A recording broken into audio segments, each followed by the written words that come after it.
itu memang ada penyakit bawaan, diabetes dan hipertensi. Cuman ternyata kita agak miss di ginjal, akhirnya jadi komplikasi.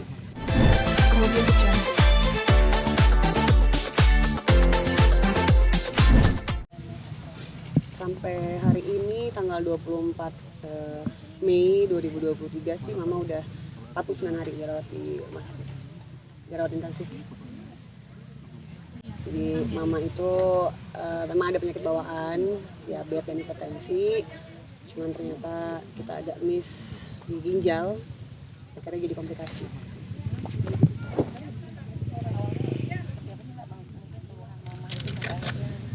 Emang udah ada penyakit bawaan, jadi emang kita genetik diabetes dan emang ada hipertensi.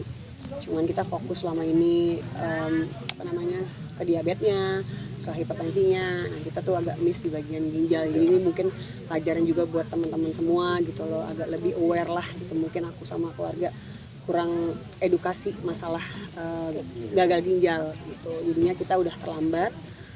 Pas tiba-tiba mama akhirnya kondisinya makin menurun, langsung dibawa ke rumah sakit. Ternyata pas dicek ginjalnya sudah bermasalah. Akhirnya jadi komplikasi. Selama hampir 2 bulan merawat mama di rumah sakit, mungkin ada apa sih pesan atau kenangan-kenangan pada saat di rumah sakit? Pesannya apa ya? Ini aja sih, paling dari mama sih nggak pernah ada pesan yang gimana-gimana banget. Karena memang kondisinya tuh justru sebenarnya tuh beliau tuh membaik gitu, almarhumah tuh membaik gitu. Cuman tiba-tiba ya mungkin Allah punya kehendak yang lain. Akhirnya tiba-tiba jadi mulai drop lagi karena mungkin sudah terlalu chaos kali ya. Istilahnya di badannya tuh udah terlalu ruwet gitu. Jadi kita dokter pun mau nyoba nyelamatin yang ini, tapi yang ininya jadi ntar kena gitu. Jadi kan obat-obatan kan pasti masuk terus kan. Apalagi 49 hari itu waktunya bukan waktu yang sebentar gitu. Jadi ya pesannya nggak ada, karena selama mama masuk tuh mama dari yang sadar, kondisinya kesadarannya makin menurun, sempat koma beberapa hari, sadar, tiba-tiba balik lagi kayak normal. Kayak sebenarnya kayak seminggu yang lalu kita udah dikasih inilah gitu sama dokter, nih udah bisa nih kayaknya home care gitu loh. Jadi kita udah mulai cari-cari tempat tidur, udah mulai mau prepare lah, tapi tiba-tiba kondisinya ngedrop lagi. Allah lebih sayang. Sempat melakukan kayak cuci darah gitu nggak sih Kak? Cuci darah sudah selalu, udah beberapa kali ya, aku nggak ngitungin sih, tapi selama 49 hari ya lumayan lah, kayaknya 10 kali kayaknya kurang lebih ada. Sosok mama Kak di mata anak-anaknya seperti apa sih Kak? Wah, bukan cuma di mata aku sih, di mata semua orang yang kenal mama tuh sosok yang nggak ada satu orang pun yang nggak bilang mama tuh bukan orang yang baik gitu. Jadi ya memang orang yang sangat care sama orang lain, peduli sama orang lain. Karena itu banget. Bahkan tuh pas mulai sadar aja tuh banyak hal yang kita tuh kayak, kok bisa sih mama ngomongnya gitu. Jadi beliau pas sadar tiba-tiba ingat, itu pembantu belum digaji, ntar pada berhenti loh. Itu transfer ini tuh, jadi emang hidupnya tuh banyak mengurus orang gitu loh. Jadi ternyata kita pikir bakal lupa kan sama itu, ternyata pas mulai sadar beberapa kali tuh gitu. Jadi yang di Indonesia tuh orang-orang tuh kasih si ini, inget sih itu belum ini, waktu itu pesan ini sama ini. Jadi ya itulah hidupnya benar-benar emang buat orang lain gitu, apalagi terutama keluarganya.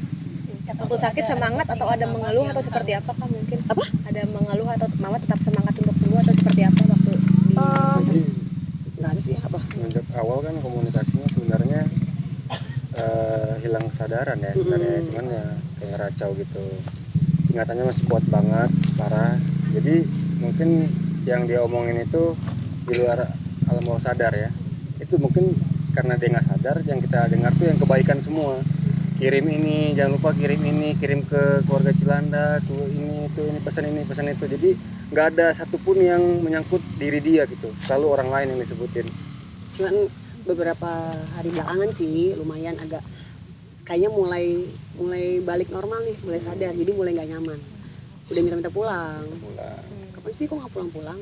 Pulang dong, lama nih, dokternya mana sih, yang gitu-gitu. Jadi udah mulai, tapi sudah hilang. Jadi ya gitu, jadi bener-bener kayak roller coaster lah. Kita tuh 49 hari kemarin tuh bener-bener full roller coaster banget.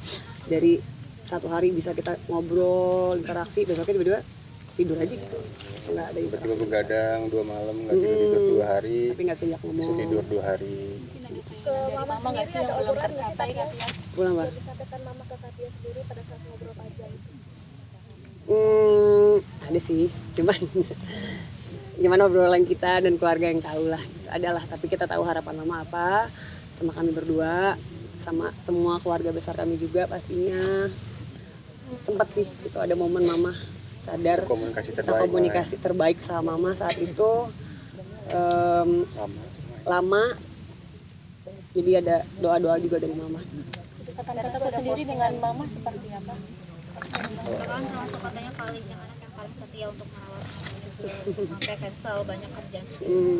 Sebenarnya Kak Cica sebenarnya semua Sih semua standby. karena kan aku cuma berdua nih, aku sama kakak aku yang Mirza gitu, jadi aku cuman yang selalu ada, itu cuman ya maksudnya yang kita nonstop ganti-gantian jaga gitu ya, aku Kak Cica, kakak aku namanya Kak Cica istrinya, atau ini Tezi sama ponakan aku gitu. Tapi kemarin sih benar-benar saat mama di ICU aku stop, benar-benar nggak mau ambil kerjaan karena aku nggak mau lost moment. Kemarin pun sebenarnya kan mama akhirnya masuk lagi ke ICU. Kalau mungkin teman-teman lihat postingan aku di Instagram, mama masuk lagi, itu harusnya besoknya aku syuting. Alhamdulillah ya seperti biasa, aku yang pernah aku obrolin production house tempat aku sekarang jadi host di situ, mereka support aku, mereka ngasih yaudah nggak apa-apa. Dan ya benar, mungkin kalau misalnya aku sampai kemarin masih kerja, mungkin aku bakal nyesel. Tuh, aku tetap mentingin kerja. Baik begitu mah pas mama masuk ICU lagi, aku langsung sorry nih gue nggak bisa. Tolong cari backup dulu, karena aku sih syuting kemarin. Jadi ya udah, mungkin memang sudah diatur jalannya sedemikian rupa. Kemarin juga ada obrolan kayak seru gitu sama almarhum tuh, mama seperti apa sih menasehati ataupun katanya kabarnya kalau mantu yang memang sayang gitu. Kita nggak tahu lah ya. Tapi karena aku juga nggak begitu lama kenal mama ya, paling ketemu cipika-cipiki doang. Pas sama lagi kondisi sakit gitu ya pos banget, bisa cium, bisa peluk, bisa apa kan gitu. Terus respon mama juga ingat sama aku gitu. Apa ya, kayak seneng lah aku ada kesempatan dekat buat mama gitu. Bisa deket, bisa akrab gitu. Walaupun nggak tahu ya dia sadar apa enggak gitu. Ada ucapan mungkin titip Katia ke Bang Tezi mungkin dari mama sendiri. Pokoknya ada doa-doa yang disampaikan ke kami lah, ya mudah-mudahan ya doanya nanti mudah-mudahan terkabul, doa yang baik. Yang dicari katanya kata gomul nih waktu terakhir bisa nafas terakhirnya mana udah bener nggak sih, kita tapi juga sempat posting seperti itu. Yang dicari sih sebenarnya yang kita inti nih gitu, karena pasti manggil semua dipanggil sama mama. Tesi, panggilnya Tesi. Jadi mama tuh nggak bisa panggil Tesi, manggilnya Tesi. Jadi akhirnya kita juga biasanya kalau sebelumnya mah Tezi mah bukan Tesi. Akhirnya sekarang jadi ini mah Tesi. Jadi kita ngikutin mama selama ini kalau ngomong Tesi, karena Padahal nggak pakai cincin kan. anaknya aja namanya Mirza, panggilnya Mirsa. Cucunya namanya Zafa, panggilnya Safa. Jadi mama aku emang Z sama S agak tipis gitu kan. Jadi kita akhirnya coba, "Mah ini Tesi." Ya, tapi alhamdulillah kalau beberapa kali pas lagi momennya sadar, ingat Tesi. Meninggal di usia berapa Kak? 67 tahun. Katia boleh diceritain dong momen indahnya kan Katia. Karena itu kakaknya. Itu kakaknya mama, makanya namanya Elias juga. Jadi kakaknya mama yang sudah berpulang duluan. Dan kenapa di sini, karena kan teman-teman tahu lokasi rumah keluarga aku tuh di Cibubur gitu. Jadi biar lebih memudahkan kami untuk lebih sering datang sih untuk lihat mama. Emang itu isyarat Keluarga atau jadi satu yang lah. wasiat atau seperti apa Katia? Enggak sih, enggak ada apa-apa. Ini cuman benar-benar kemarin tuh terbesitnya pas mama udah mulai kritis kan gitu. Kalau mau digabung sama papa kan di tanah kusir. Jadinya tapi kitanya banyak kan di sini nih keluarga, takutnya malah nanti ya kita pengennya bisa lebih sering bisa lihat kan gitu, kita datengin gitu, takutnya nanti Tanpa harus mikirin tanpa macet, mikirin apa. jauh ya segala macam gitu. Jadi makanya di sini, dan makanya alhamdulillah kan tante aku juga udah lebih dari 5 tahun, jadi bisa ditumpuk. Karena kalau nambah baru di sini juga nggak bisa, udah penuh. Tuh Momen indah apa sih waktu momen indah. Aduh banyak banget sih. Dan sampai satunya mungkin bisa di lusa.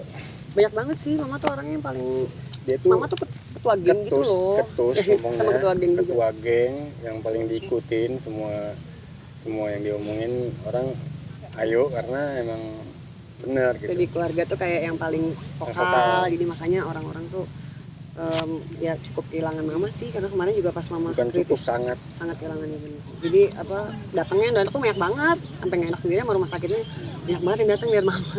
Ya mungkin itu juga yang bikin mama akhirnya sempat bangkit gitu, masih sempat sadar lagi, sempat lumayan bertahan lumayan lama lah gitu ya dengan kondisi yang membaik, mungkin ya karena dukungan banyak orang. Itu kan mama tuh masuk rumah sakit hari Selasa, aku Sabtu ulang tahun tuh. Kita tuh satu keluarga udah pasti kalau ada ulang tahun tuh pasti makan gitu, atau kalau misalnya aku libur atau apa, mama tuh rutin kalau pergi sama kakakku gitu sama cucu-cucunya, terus minggu sekali pasti adalah ke mall. Nah kalau boleh nggak syuting pasti aku nyusul gitu ya, itu quality time kita lah. Jadi makanya planningnya tuh mau makan ulang tahun aku hari Sabtu. Orang pagi ke rumah sakitnya masih jalan, sorenya koma. Suaranya tiba-tiba drop. Itu oke, minta doanya aja teman-teman ya. Ya, thank you guys. Sorry for the misunderstanding tadi ya. Next time saling menghargai kita, oke? Iya.